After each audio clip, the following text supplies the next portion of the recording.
आजची जी परीक्षा आहे नवोदय परीक्षा 2025 याचे जे काही बदललेले स्वरूप आहे त्या बदललेल्या स्वरूपाविषयी तुम्हाला मी या व्हिडिओतून सविस्तर माहिती सांगणार आहोत। तर आज आपण या व्हिडिओमध्ये काय बघणार आहोत तर सगळ्यात महत्त्वाचं नवोदयचं बदललेलं स्वरूप, पुस्तके कोणती घ्यायची, परीक्षेचा अभ्यास कसा करायचा, मेरिट कसं असतं, त्यानंतर परीक्षेचा फॉर्म कसा भरायचा, केव्हा भरायचा, त्यानंतर अभ्यास कसा केला पाहिजे याविषयी सविस्तर माहिती तुम्हाला या व्हिडिओमध्ये भेटणार आहे। चला तर मग जास्त वेळ न करता व्हिडिओला सुरुवात करूया। सर्वात पहिलं म्हणजे नवोदय परीक्षेचं बदललेलं स्वरूप म्हणजे नेमकं काय। तर बघा, जी काही नवोदय परीक्षा आहे तुम्हाला माहितीच आहे की नवोदयची परीक्षा इयत्ता 5वी, त्यानंतर 8वी आणि 10वी या 3 वर्गांमध्ये घेतली जात असते।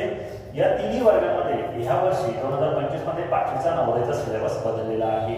यामध्ये काय आहे बदल तर बघा, बुद्धिमत्तेचे जे काही 10 घटक आहेत ते ॲज इट इज आहे। त्यामुळे तुम्हाला बुद्धिमत्तेमध्ये आकृत्या पाहून प्रश्नांची उत्तरे सोडवायची असतात। प्रत्येक घटकावर 5 प्रश्न असतात आणि प्रत्येक घटकावर जे काही आहे 4 प्रश्न आणि 5 गुण असतात। असे एकूण 10 जे काही घटक आहे त्याच्यावर 40 प्रश्न आणि 5 गुण याप्रमाणे 50 गुणांचा पेपर होणार आहे।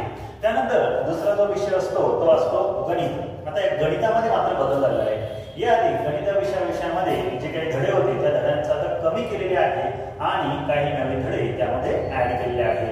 तर त्या बदललेल्या स्वरूपानुसार तुम्हाला परीक्षेत अभ्यास करावा लागणार आहे। कारण गणित विषयामध्ये सगळ्यात जास्त मेरिट जर जात असेल मुलांचं तर ते फक्त गणित विषयामध्ये जातं। म्हणजे असं म्हटलं तरी चालेल की आता माझे 15 वर्ष झाले आहे यामध्ये, त्यानुसार तुम्हाला मी सांगतो आहे की वर्षभर तुम्ही बुद्धिमत्ता, भाषा यांचा अभ्यास नाही केला पण गणिताचा अभ्यास केला तरीही चालेल। त्याचं कारण असं आहे की या विषयाचं मेरिट सगळ्यात जास्त टफ जातं, कारण विद्यार्थ्यांना गणिताचेच मार्क सगळ्यात जास्त जातात। बुद्धिमत्तामध्ये ट्रिक आहे, भाषेमध्ये ट्रिक आहे, पण गणितामध्ये ट्रिक प्रत्येक ठिकाणी वापरता येत नाही। त्यासाठी प्रॅक्टिस खूप महत्त्वाची असते।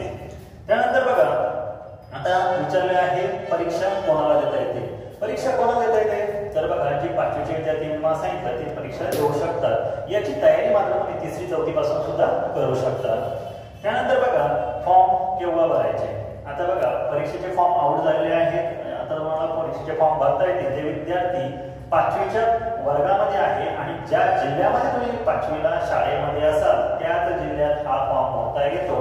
मुंबई शहर आणि मुंबई उपनगर या 2 जिल्ह्यांमध्ये फॉर्म भरता येत नाही। लक्षात ठेवा, या 2 जिल्ह्यांमध्ये नवोदय विद्यालय नाही, कारण नवोदय विद्यालयाची जी काही बेसिक अट आहे ती म्हणजे नवोदय विद्यालय सुरू होण्यासाठी त्या ठिकाणी 35 एकरची जागा लागते। एवढी मोठी शाळेची जागा मुंबई शहर आणि उपनगर यामध्ये नाही। दुसरी गोष्ट, ही जी काही नवोदय परीक्षा आहे याच्यामध्ये रेसिडेन्शियल मुलांना शिकवलं जात असतं, म्हणजे मुलं शिक्षित झाल्यानंतर त्यांचं निवासी शिक्षण नवोदय विद्यालयामध्ये अतिशय उत्तम प्रकारे होत असतं। आता या परीक्षेसाठी तुम्हाला सांगितलं जाईल कोणते विषय असतात, भाषा, गणित आणि बुद्धिमत्ता।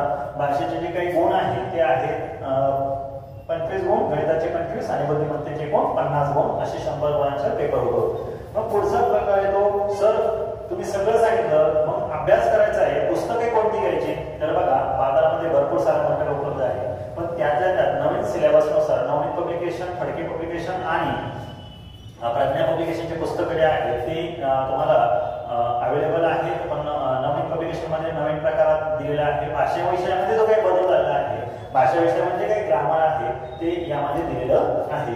आता बघा, पुढे आहे की पुस्तके कोणती घ्यायची, मग मेरिट किती जातं। तर बघा, मेरिटचा जर विचार केला 2023 मध्ये नाशिक जिल्ह्याचा, मी नाशिक जिल्ह्यामध्ये आपला निफाड तालुका आहे त्यामध्ये आपला क्लास आहे, त्यानुसार तुम्हाला सांगतो 2023 मध्ये नाशिक जिल्ह्यामध्ये 19,668 मुलं परीक्षेसाठी बसले होते।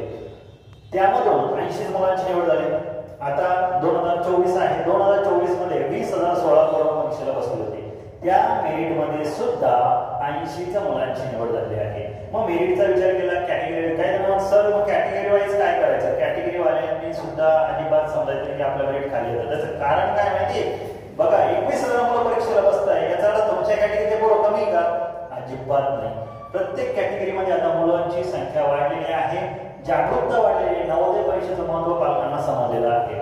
त्यानंतर बघा, मग याचा मेरिटचा विचार केला तर मेरिट किती जातं, मेरिट जातं ओपन कॅटेगरी 100 पैकी 100 गुण, ओबीसी कॅटेगरी एखादा मार्क कमी, एससी एसटी 1 2 3 मार्क कमी, त्याच्यापेक्षा कमी नाही, एवढं मेरिट त्याचं टफ लागतं। म्हणजे याचा अर्थ काय, तुमचे 2 किंवा 3 प्रश्न चुकले तरी तुम्ही परीक्षेत नापास होणार। मग एवढी टफ परीक्षा आहे काही, हो का, कारण सगळ्यांना माहिती आहे की नवोदय परीक्षेत उच्च दर्जाचं सीबीएसई बोर्डचं शिक्षण मिळतं. मग या परीक्षेची तयारी कशी करायची?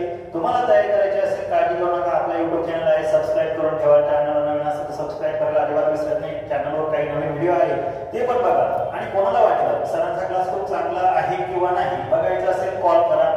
तुम्हाला तयारी करायची आहे, तुम्ही माझा क्लास एकदा डेमो बघा, आवडला तर कॉल करा. तरच तुम्ही सांगा की सर आम्हाला क्लास जॉईन करायचा आहे, नाही तर काही हरकत नाही. तुम्हाला फ्री डेमो आपल्या युट्यूब चॅनलवर मिळतच असतील. त्यानंतर बघा प्रश्नसंच कोणते घ्यायचे? परीक्षेची तयारी करायची म्हणजे सगळ्यात महत्वाचं आहे परीक्षेची तयारी करताना प्रश्नसंचाची निवड करणे. बघा नवोदयचा ह्या वर्षी सिलेबस बदललेला आहे, त्यामुळे मागील आतापर्यंतच्या कुठल्याही प्रश्नपत्रिकांचा जर मी अभ्यास केला तर तुमचा जास्तीत जास्त 70 ते 80% अभ्यास होईल. राहिलेला 20% अभ्यास तुम्हाला नवीन सिलेबस नुसारच करावा लागणार आहे, कारण हा सिलेबस 20% बदललेला आहे आणि तेच 20% तुमचे मेरिटचे गुण असणार आहे. लक्षात ठेवा.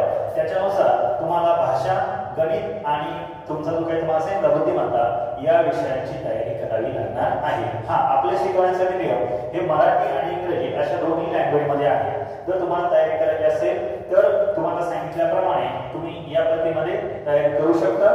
तुम्हाला हा व्हिडिओ आवडला तर तुमच्या मित्रांपर्यंत जे विद्यार्थी 5वीला आहे, 3रीला आहे, 4थीला आहे किंवा 8वीला आहे किंवा 10वीला आहे त्यांच्यापर्यंत हा व्हिडिओ पोहोचवा. आणि व्हिडिओ आवडला तर लाईक करायला विसरू नका. काही प्रश्न असतील तर कमेंट बॉक्स मध्ये टाका. मी नक्कीच त्या प्रश्नाचं उत्तर तुम्हाला देण्याचा प्रयत्न करेन.